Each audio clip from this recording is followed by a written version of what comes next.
entrevista do dia com Maria Lídia Flandoli, o pacote anticrime do ministro Sérgio Moro. O Jornal da Gazeta recebe o advogado criminal José Carlos Dias, que já foi secretário da Justiça do Estado de São Paulo no governo Franco Montoro e ministro da Justiça no governo Fernando Henrique Cardoso. Muito obrigada, José Carlos Dias, por estar conosco. Um dia tão difícil, um dia triste, com a perda, com a morte trágica do Ricardo Boechat. O Brasil está triste com a perda deste grande jornalista. Ainda ontem à noite assistia um programa dele e eu sempre me empolgava em ouvi-lo e vê-lo. E o Boechat tinha um traço que era de muito destaque, muito semelhante a uma característica sua também de imenso destaque, que é a defesa intransigente dos direitos humanos. É verdade, é verdade. Ele sabia viver a indignação com muita bravura, não é? E falando em direitos humanos, eu estou sabendo que já está sendo foi formada uma comissão permanente no Brasil para não é bem fiscalização, mas para estar atenta aos fatos, acontecimentos, determinações institucionais, uma comissão de defesa dos direitos humanos. É verdade, a Comissão Cardeal Arnes de Direitos Humanos, e tem como presidente de honra Margarida Chenevoix.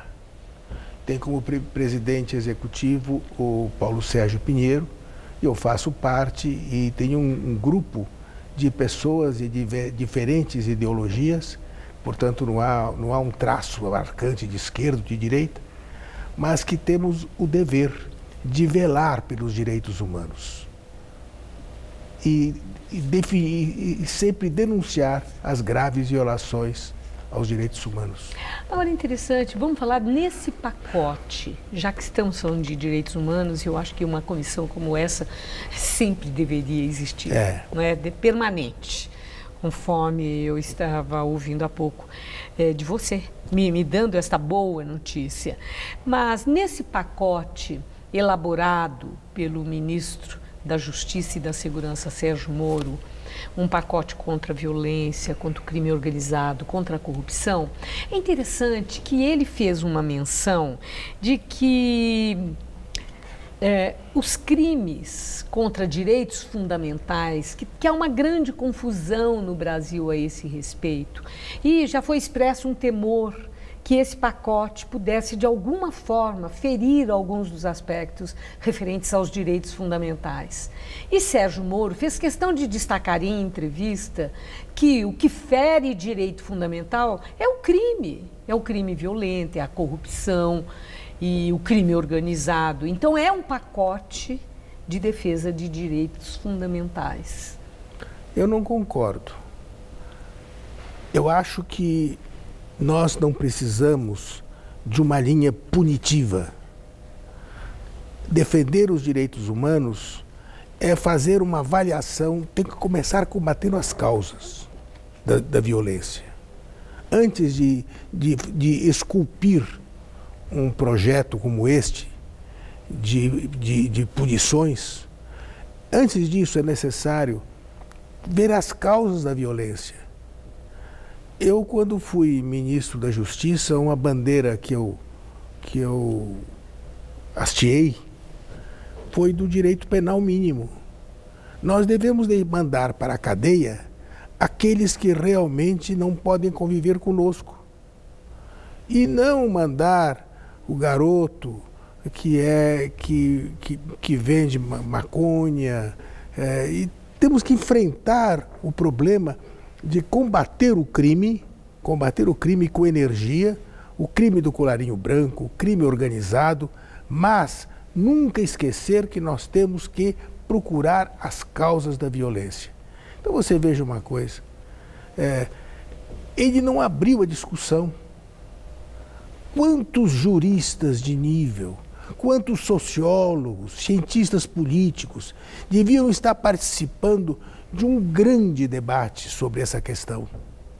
Ele devia saber ouvir. Bom, o debate deverá acontecer no Congresso Nacional, mas no Congresso que é um pacote Nacional. Que vai para o Congresso. No Congresso Faltou Nacional. o debate com a sociedade, é isso? Devia haver, devia haver.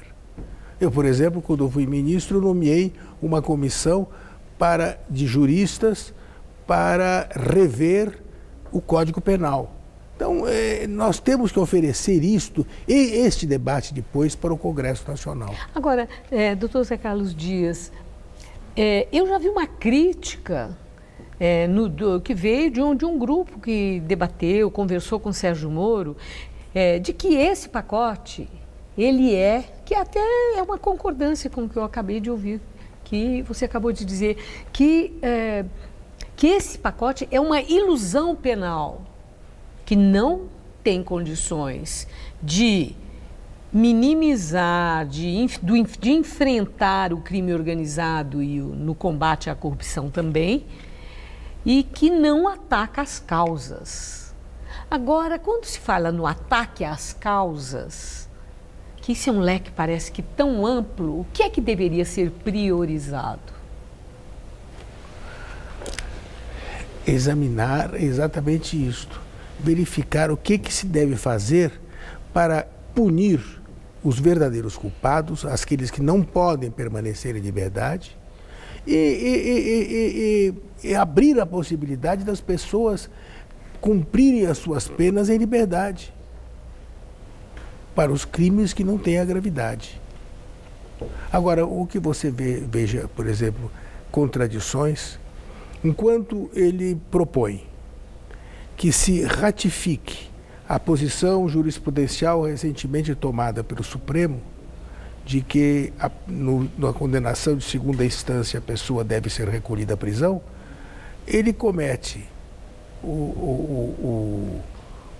ele afirma nesse pacote que aquele que está condenado no tribunal do júri, ele vai imediatamente ser preso, sem direito ao recurso, em liberdade, na primeira instância. Na primeira instância. E outra contradição, ele inclui a violenta emoção e o medo como causas que podem ser excludentes de criminalidade.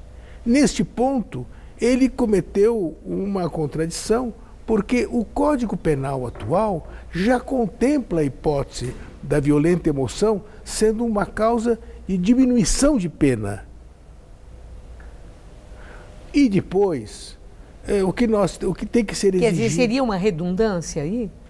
Redundância, sabe que com isso aí beneficia a todos, não só aos agentes policiais, mas isso tem que se estender a todos os réus. Acaba sendo o quê? Um álibi perfeito? Pois é, eu diria até chamar disso. Existe como mensurar a forte emoção que leve a um impulso do cometimento de um crime? O que é que baliza isso? Pois tem uma coisa. A violenta emoção como causa de diminuição de pena é aquela violenta emoção da pessoa que se vê traído e de repente encontra a mulher e pratica um crime. Não pode arguir, sustentar a legítima defesa da honra. Isso é coisa absolutamente ultrapassada. Superada. Mas que pode ter a sua pena diminuída, não tem dúvida. Agora, do policial, não se pode dar a ele esse direito. Por quê? Ele tem que ser frio. Profissional. Profissional. E é claro que se ele encontra, se ele está diante do bandido e o bandido puxa a arma, ele tem o direito de matar em legítima defesa. Mas isso já está previsto no atual Código Penal. Não precisa haver reforma do ministro Sérgio Moro para que isso se torne crime, que se torne defensável. Ele já argumentou em relação a essa questão do trabalho do policial, que levou a um temor muito grande de que ele pudesse, com este pacote, liberar geral e a polícia ficar mais estimulada a ser mais violenta. Ele falou que, em hipótese alguma, que esse pacote não é uma carta branca para o policial matar. Não, não é mesmo. Que isso não é, que não há se existe esse temor, ele é infundado. Eu acho... Aonde que está, onde que a coisa pega? Então? Eu acho que aí, na realidade, aí foi redundante. Porque o nosso Código Penal já prevê a hipótese da violenta emoção, logo em seguida a injusta provocação da vítima, e ele praticando o crime, ele tem a sua pena reduzida. Isso já está previsto no Código Penal. Agora, tem alguma novidade no pacote? Ou de certa forma... Não, tem novidades. Tem novidades. Tem questões que vão ser apreciadas certamente pelo Supremo mesmo, porque existe inconstitucionalidade. Existem... eu acho que este projeto foi atropelado. Tem um cunho político aí? Não tem dúvida. A grande promessa do presidente eleito Jair Bolsonaro, o presidente do Brasil, foi corresponder a um grande anseio da população, segundo as pesquisas, que é o temor pela própria segurança e da família. Então, nesse sentido, foi muito prometido uma atuação eficiente no combate ao crime, à corrupção, etc. Nem bem assumiu o Ministério da Justiça e da Segurança, o ministro Sérgio Moro apresenta esse pacote e ele está em intensa atuação, com interlocução em diferentes grupos, com a imprensa, com advogados criminais, com associações de advogados, com políticos lá no Congresso Nacional, Câmara e Senado. Isso é para mostrar serviço de Bolsonaro logo no início de governo? Ou é pela urgência da causa? Urgência da causa existe, mas existe para ser amplamente debatida. Não pode ser feita, a coisa não pode ser feita de afogadilho, e é o que ele está fazendo. Eu acho que nós estamos correndo um risco muito grande. É preciso rever o Código Penal, é preciso rever a legislação penal, processo penal, lei de execuções penais, para que realmente nós possamos ter um direito bem aplicado. Agora uma pergunta, é senso comum que para bandido não tem que se dar moleza. Isso foi um apelo eleitoral tamanho, né, que as pessoas ficaram muito entusiasmadas com essa possibilidade de endurecimento no combate ao crime e inclusive endurecimento de penas ao crime. Isso funciona como prevenção à violência e ao crime violento? Nenhum bandido, na hora de praticar o crime, vai deixar de praticar ou praticar de forma diferente de acordo com a pena. Medo de pena dura? Não. Não, de forma nenhuma. Você pode ver, criou-se um endurecimento muito grande já anteriormente, quando... com a criação dos crimes hediondos, e absolutamente isso não arrefeceu a violência praticada pelos E tem bandidos. como consequência subjacente superlotar mais ainda presídios? Mais ainda. Isso é real? Vai superlotar. Ou isso aí vai superlotar, e é lá que eles vão, os criminosos e os menores vão se aprimorar nas práticas de crime com as organizações. Bom, mas menor não vai ficar junto com adulto. Os crimes menores. Crimes menores.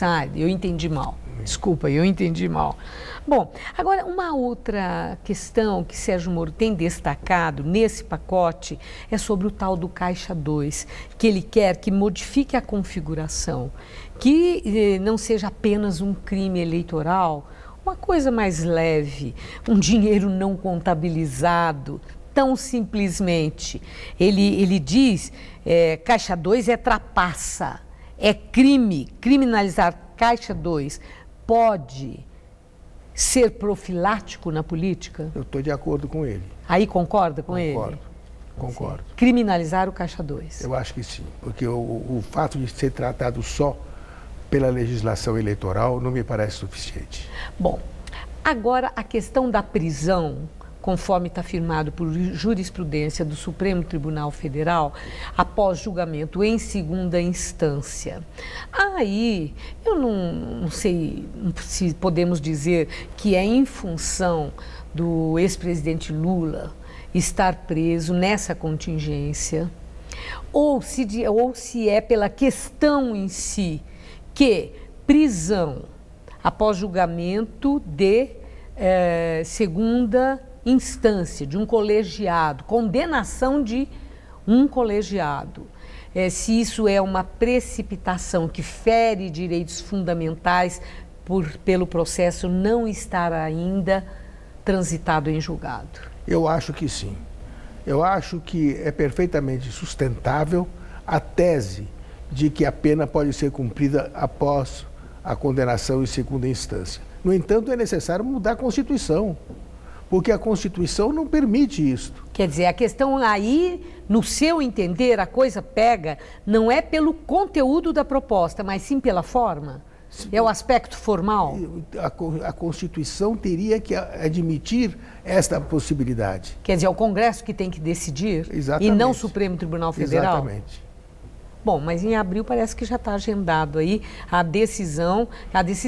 que o Supremo Tribunal Federal avalie novamente aquela jurisprudência que está firmada. Por que em abril? Mas foi marcado abril, né? Pois é, porque infelizmente o nosso Supremo Tribunal Federal anda mal das pernas. O que chega de notícia não tem sido bom. É verdade. Não tem sido bom, ao contrário, muito preocupante. Então, no seu entender, temos indicadores de que essa jurisprudência possa ser revertida ou mantida? É possível. É possível o quê? É possível que seja mudada. Que seja mudada? Mudada em que sentido? No sentido de reconhecer a inconstitucionalidade dessa jurisprudência. Certo, e jogar para o Congresso Nacional resolver. Exatamente. Ok. E eu agradeço muito seus esclarecimentos. Eu que agradeço Uma boa a possibilidade de estar aqui participando do seu programa, que é fundamental na televisão brasileira. Obrigada. Boa noite. Boa noite. Luciana.